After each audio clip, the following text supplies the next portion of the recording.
Assalamualaikum warahmatullahi wabarakatuh.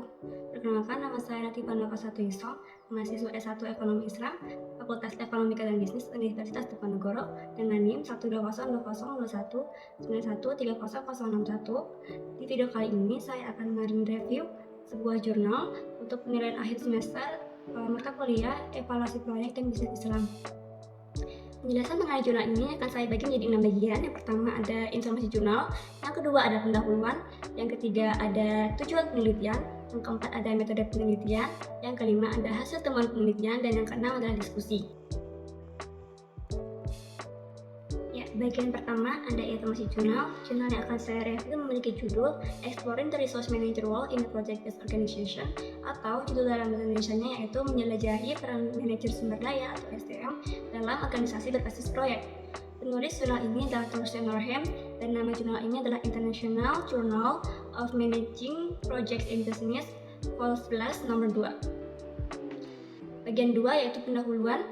Jurnal ini berfokus pada tugas SDM dari manajer lini atau sumber daya dalam konteks struktur organisasi, meningkatnya insiden perorganisasian berbasis proyek, dan penekanan pada penggunaan fleksibel sumber daya pribadi khusus di seluruh tugas dan unit di dalam organisasi, menyeratkan prevalensi yang lebih tinggi dari peran ini. Pertanyaan penelitian yang ditujukan ada dua, yaitu yang pertama, apa isi peran dari manajer ini dalam konteks ini, dan menekankan bagaimana mereka memandang dan bertindak atas aktivitas SDM. Lalu yang kedua, apa tantangan utama dalam peran tersebut dan bagaimana manajer ini mengatasi tantangan tersebut. Lalu berikutnya bagian ketiga yaitu tujuan penelitian. Penulis bertujuan untuk mengeksplorasi dan memberikan wawasan baru tentang peran manajer sumber daya atau SDM dalam organisasi berbasis proyek seperti matriks apa, peran dan tantangan yang dirasakan oleh pemegang jabatan atau peran tersebut. Berikutnya bagian keempat yaitu metode penelitian. Metode penelitian ini dilakukan dengan mengadakan studi kasus departemen proyek besar di organisasi industri dengan sumber data utamanya yaitu wawancara dengan 12 responden. Lalu berikutnya adalah hasil temuan penelitian. Penulis menjelaskan dan menganalisis beberapa mekanisme yang terkait dengan tugas utama, alokasi sumber daya, pengembangan kompetensi, dan juga penilaian kinerja.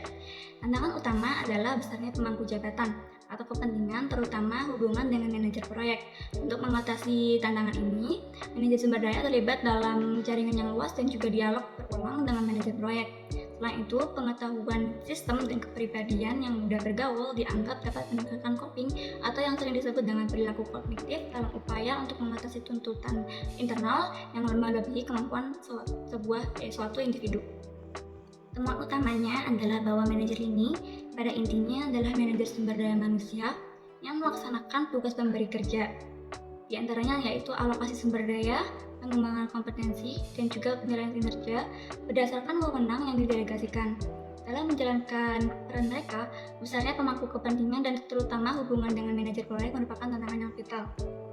Studi ini memberikan kontribusi tentang pengetahuan baru untuk HRD atau SDM dalam organisasi berbasis proyek, menekankan peran manajer ini dalam mengidentifikasi proses yang terkait dengan 3 kegiatan SDM tertentu, 2 tantangan utama, dan bagaimana pemegang jabatan atau peran tersebut untuk menghadapi tantangan.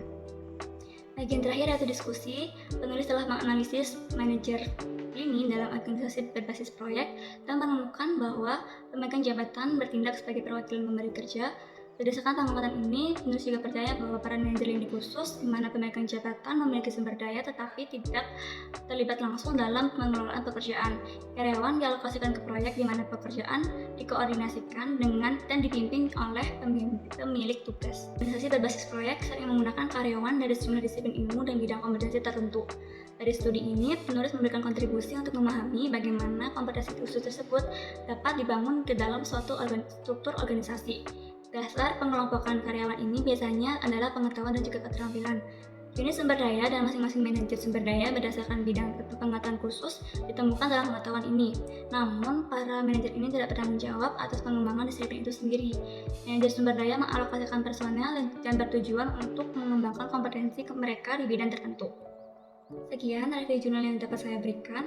Kurang lebihnya mohon dimaafkan. Wassalamualaikum warahmatullahi wabarakatuh.